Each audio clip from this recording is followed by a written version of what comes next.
Salut encore, bienvenue dans cette nouvelle édition de votre magazine Les Grandes Lignes. Pour notre premier arrêt, rétrospective de la 13e exposition solo de Jayan Sadasing, qui se tenait du 23 au 28 septembre 2022 à la Galerie du Génie Édite. Mise en place grâce au soutien du National Arts Fund, cet opus s'intitulait You, I, We. Bhupen Dubba assurait le commissariat de cet événement, rencontre avec Jayan Sadasing, artiste de longue carrière qui partage avec nous ses élans de création en toute intimité.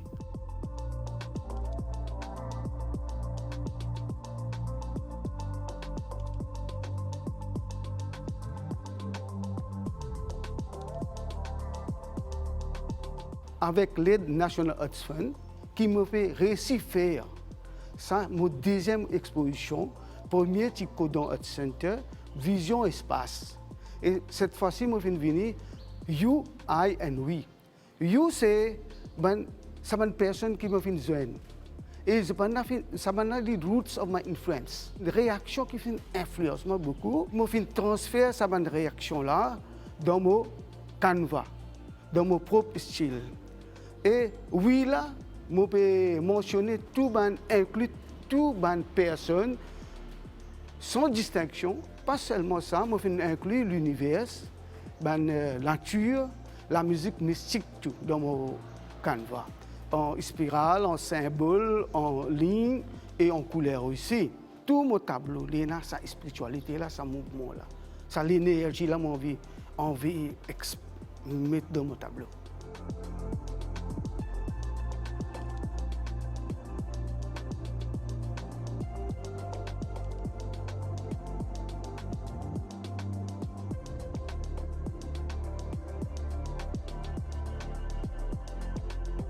Au final, influencé avec côté abstrait comment un peu un artiste qui est artiste. Moi, je lis le Tago, un des grands philosophes, writer et painter en même temps. Il dit que painting and nature is other thing. It's not the same thing, or different things.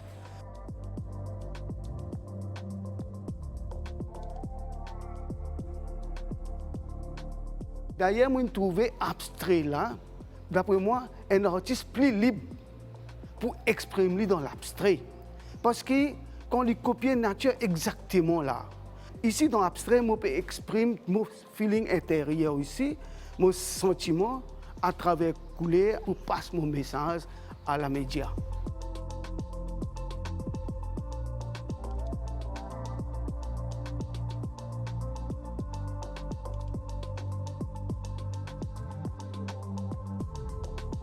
Ça solo-là, comment vous placez dans le parcours?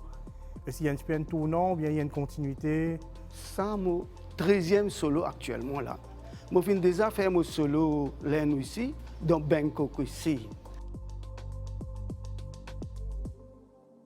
Ça solo-là, je peux trouver la façon que la personne qui peut apprécier mes travaux, il peut donner plus courage, qui a de l'avant ça. Et puis, je suis influencé, je trouve une technique que je suis influencé, le tableau, il y a un collage. Le collage me fait référence à Georges Braque. Georges Braque est un inventaire de collage. Après, il a fait plusieurs mots, il a appliqué dans ce dessin.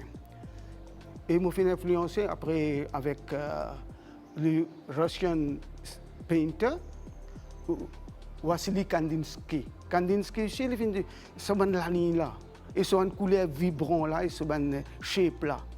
Ça aussi, me fait une impression, l'influence, plus. Et moi, quand on mentionne en même temps Jackson Pollock. Jackson Pollock, ce ligne, ce fluence line, ce multicolor lines, ça aussi fait une influence beaucoup. Impressionnant et finalement, il amène une révolution dans l'abstrait là.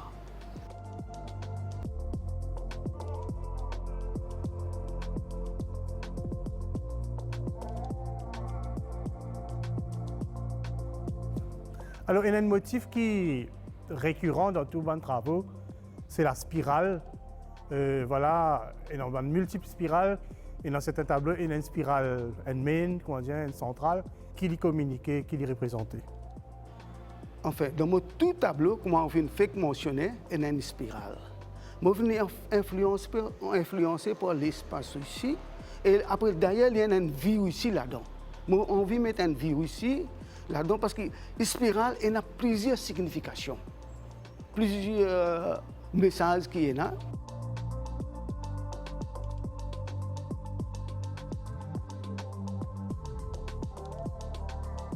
Il est capable d'indiquer la vie qui est capable de comparer, ou soit il est capable de beaucoup d'obstacles dans la vie. Il n'est pas droit, il n'est pas ça. Et il y a la force là-dedans. Dans tout tableau, il faut répéter. Et ça, c'est une technique, une personnelle technique que je crée, qui m'a fait penser pour aller là-dedans même.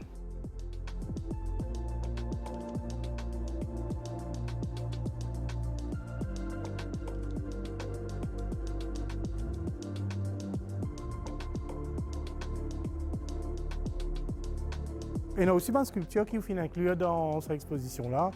Donc, un petit mot, une sculpture, matière qu'on choisir, peut-être une variété. Et dans certaines, nous trouvons qu'on recycler une matière. Alors, voilà, un petit note là. Oui. Je suis content que j'ai une sculpture, c'est qu'avec moi, servi un journaux. Un morceau de journaux, je viens coller. Après, je fais un montage avec les autres matières ici. Et ça explique, la sculpture-là est bien contemporaine. Et je suis basé sur l'éducation, l'éducation actuelle. Quand je trouve que les élèves, les parents, parfois, je blâme le professeur ou à l'école, je pense que je peux un rôle à jouer. La question de mon exposition ici est basée you, I and we. Comment tout le monde nous besoin un guide pour nos sociétés, même pour sauvegarder nos sociétés.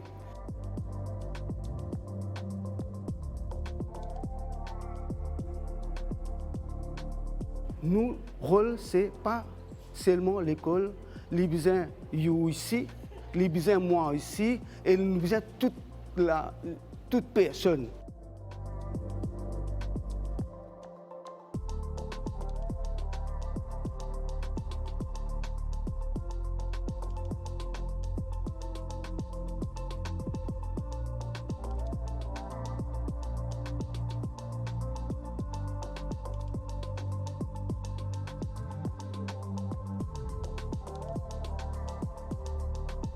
Et je prends l'autre sculpture en bois. En bois, comme je fais référence à Cécile de Chézeau, un grand sculpteur, quand il vient dire qu'il prend du bois, no, each wood has its own nature and its own beauty. Ben moi, je prends un bois, un morceau de bois, je fais autour de lui, je garde devant moi, je observe bien. Et je trouve qui beauté dans là-dedans. Et nous avons une communication entre bois là et nous-mêmes. Et je exclue ce qui est en plus et je développe cette partie-là.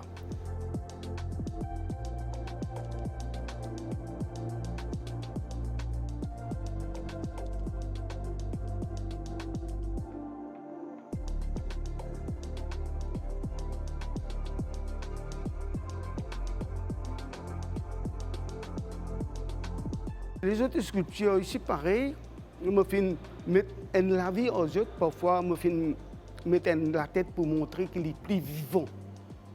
Parce que même mon pas avec du bois travers ou soit une partie pourrie ou trouvée, du bois pourri, au contraire, une partie aide-moi beaucoup pour exploiter bien.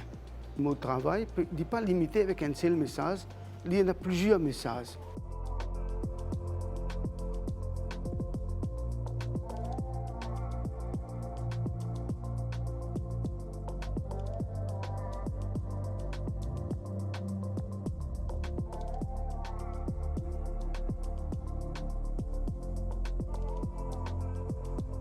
Enfin, nous finissons recevoir beaucoup de visiteurs, beaucoup d'étrangers ici. Nous finissons dans mon notebook que j'ai fait, une bonne référence, j'ai fait ben, il bien satisfaction pour moi, personnellement, il paye encouragement pour aller de l'avant dans ce domaine-là. Et pour les jeunes, je peux dire que je n'ai pas besoin de peur quand je te rentre dans ce chemin-là. J'ai besoin de commencer à exprimer, parce qu'il n'est pas nécessaire tous les 10 pour content ou expression. Donc juste peut-être un débat pour content, mais pas besoin de décourager à un moment où besoin d'exprimer.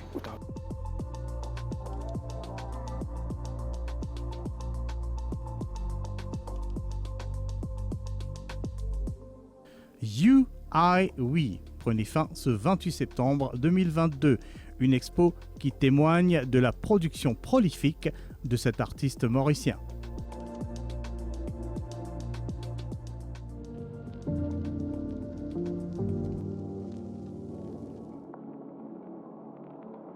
Rétrospective maintenant d'une exposition de photos qui témoigne d'un itinéraire hors du commun. Mauricien d'adoption, Yeadon est un photographe s'inscrivant pleinement dans la lignée des photoreporters. Son exposition On the Road, qui se tenait du 23 septembre au 12 octobre 2022 au Kodan Art Center, proposait une collection de clichés recueillis au cours d'un voyage sur plus de 100 000 km. Yeadon et sa famille se sont plongés en aventuriers au cœur de destinations aussi diverses que Saint-Brandon, Madagascar et les Seychelles, mais aussi la Turquie, l'Ukraine, divers territoires russes, la Géorgie, l'Arménie, l'Iran, les Émirats arabes unis et enfin le sultanat d'Oman. Au fil de ces voyages, Yeadon s'est fixé comme objectif d'aller à la rencontre de l'humain et d'être un témoin sans a priori de différents modes de vie. I'm 100% focused on terms of the untold stories, so I like to explore places and people that most of the world possibly passes by or doesn't see. So from that perspective, I'm definitely a photojournalist with an adventurous spirit. However, in my studies, I tried to do a slightly more artistic and perhaps interesting twist on the standard photojournalism genre. What's great about it is being on the road, you're experiencing and seeing people on a daily basis, and they're embracing you into their culture, or not embracing you for that fact, as not only a stranger, but that you've done the hard miles to get where they are. So I find that's a great icebreaker because, as I said, I'm focused on people, and that allows me to kind of get inside of sometimes strict cultural or religious taboos, and I say it that way. So I find being on the road as an adventurer, going to different places, having access to places that most people will never see, gives me a massive advantage in that way.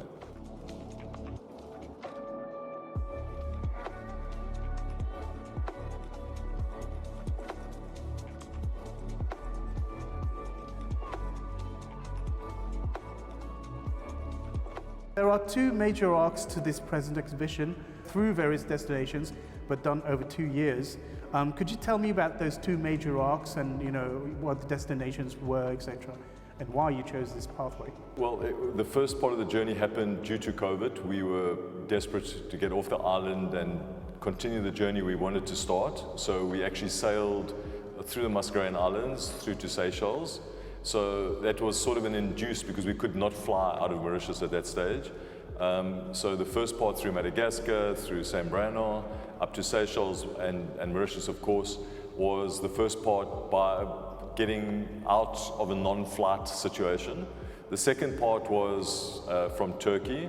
So we did all of Turkey for thousands and thousands of kilometers. Then we did Ukraine, all of Russia, nearly 100,000 kilometers in Russia, down through Georgia, Armenia, Iran, finally over to UAE and Oman. That's where we stopped. I'm very interested, as I said, the untold stories. So generally, I'm looking for the same kind of characters, can I say, in both places. So Madagascar with its extreme poverty, fishermen families.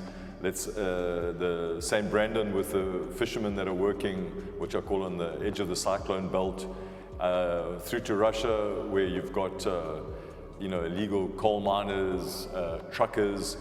They all share a story of survival, and I find that incredibly powerful, and the people I like to document are very similar in that resistance, can I say, to what life has dished them up.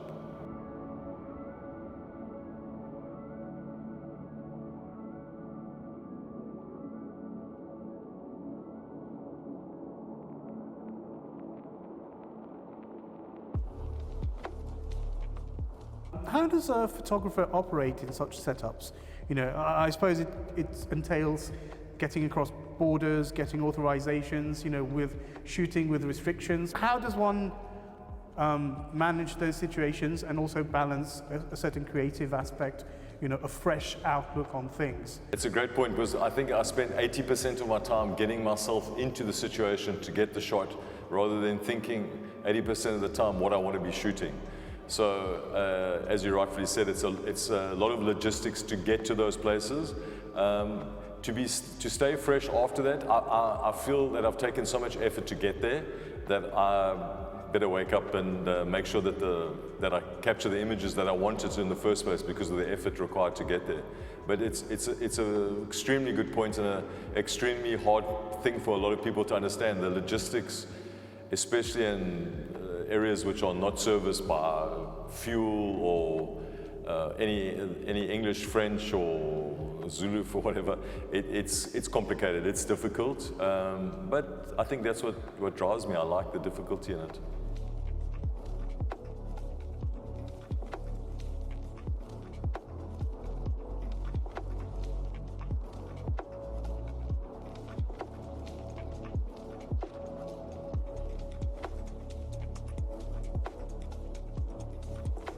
How do you connect to people? How do they welcome photographers? Are they very open to a camera being pointed at their lives, or do they resent some form of voyeurism, you know, into what to them is hardship and what to the other person is art? You know, how do you create this kind of rapport between your perspective and theirs? I really am genuinely interested in their story, and when I think it's definitely a sort of a human level feeling thing. So when they feel that they can trust me, that I'm not there to mock their existence, or I sort of bow down, I'm chapeau to what they're doing and how they're surviving. I think once they sense that, then obviously the barriers come down. But saying that, you know, at the same time, I'm respectful.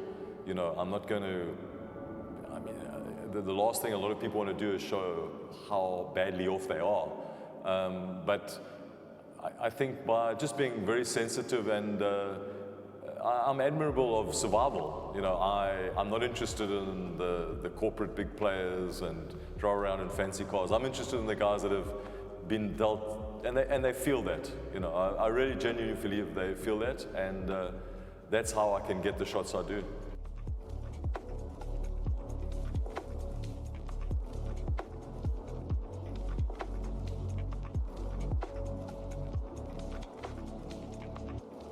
What motivated the choice of these particular pieces, and what are the lessons that you think they tell us about, you know, the human experience? I think definitely Iran stands out. It's my fourth visit there. It stands out as a country to me above nearly everything else I've experienced. The level of hospitality, the education of the people, their natural interest in the rest of the world, and how they've had such a shunning by the world it's just the complete opposite of what I've experienced there. And every time I come back from a trip to Iran, the first thing people ask me is, you know, how safe is it? I mean, in Iran, it's the opposite of not being safe. The problem is being swamped with so much hospitality. So definitely Iran stands out far, and the lesson in that is that the people with the least to give the most.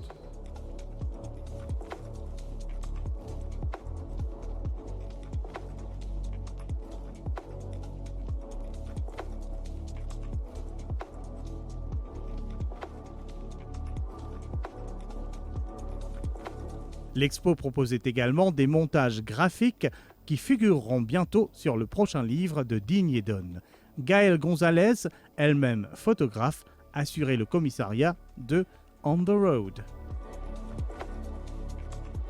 I travel, I'm a very grateful recipient of immersion citizenship. I've been here 14 years, and it was a great sort of honor and a pleasure for me for this to be curated by Gail Gonzalez, Immersion.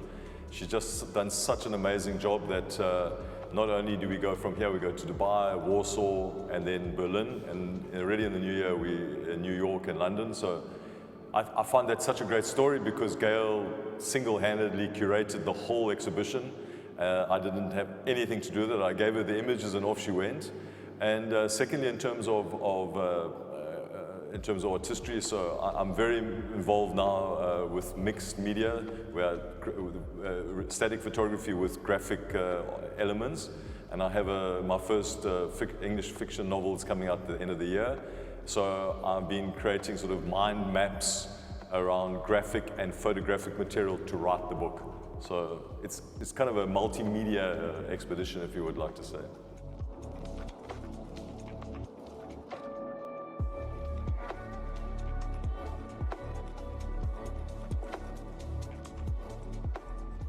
Do you think people still want to see how other people live, you know, in static shots, in an age where you can just switch on to, I don't know, TikTok or YouTube to have an instant, raw video of what's happening, you know? What is the status of this whole profession, so to speak, this whole, yeah. I mean, couldn't be better put. So you're right, when I was 14 or 15, as I picked up the camera for the first time, we were being exposed to 20 images a day.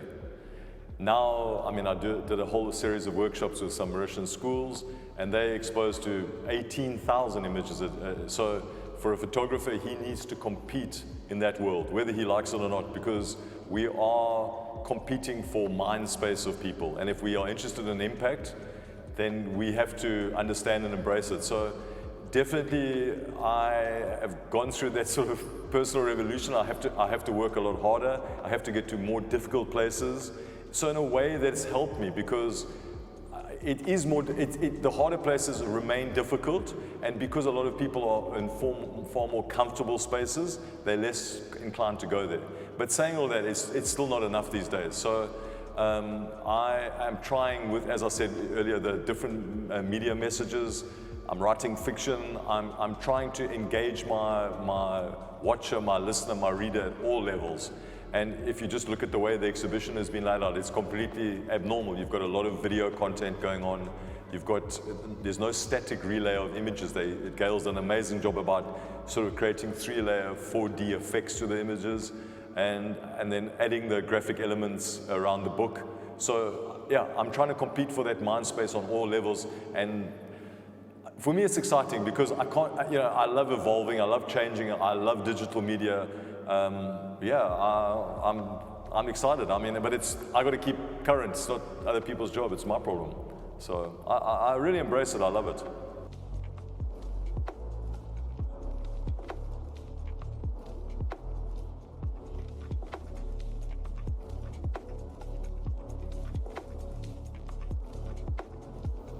On the Road prenait fin le 12 octobre 2022. Toutes les recettes des ventes ont été dédiées à l'ONG Blue Ocean Project, qui vise à sauvegarder le récif corallien à Rodrigue.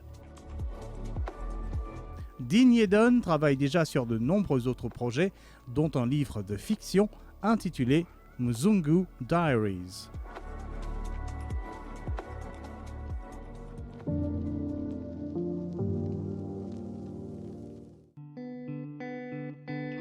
Nous voilà presque arrivés à la fin de cette émission. Voici toutefois quelques annonces d'événements en cours. L'exposition de Khalid Nazrou Solaire fait une pause, mais la galerie Imaya Phoenix rouvrira ses portes dès le début de la semaine prochaine pour étendre la durée de l'expo jusqu'au 16 novembre. Jusqu'au 12 novembre 2022, la galerie du génie à Edith accueille Tifrère sur les traces d'un géant. Exposition de photographie mettant en image le parcours de cette légende du Sega typique mauricien. Encore un jour jusqu'au 4 novembre 2022 pour profiter de l'expo du photographe Abhijit Sibarti, intitulé Samsara. Le photographe aura fait un voyage au village de Deora, en Inde, terre natale de sa grand-mère. Point final à cette édition de votre magazine Les Grandes Lignes. On se retrouve dans une semaine. Jusqu'ici, restez en ligne.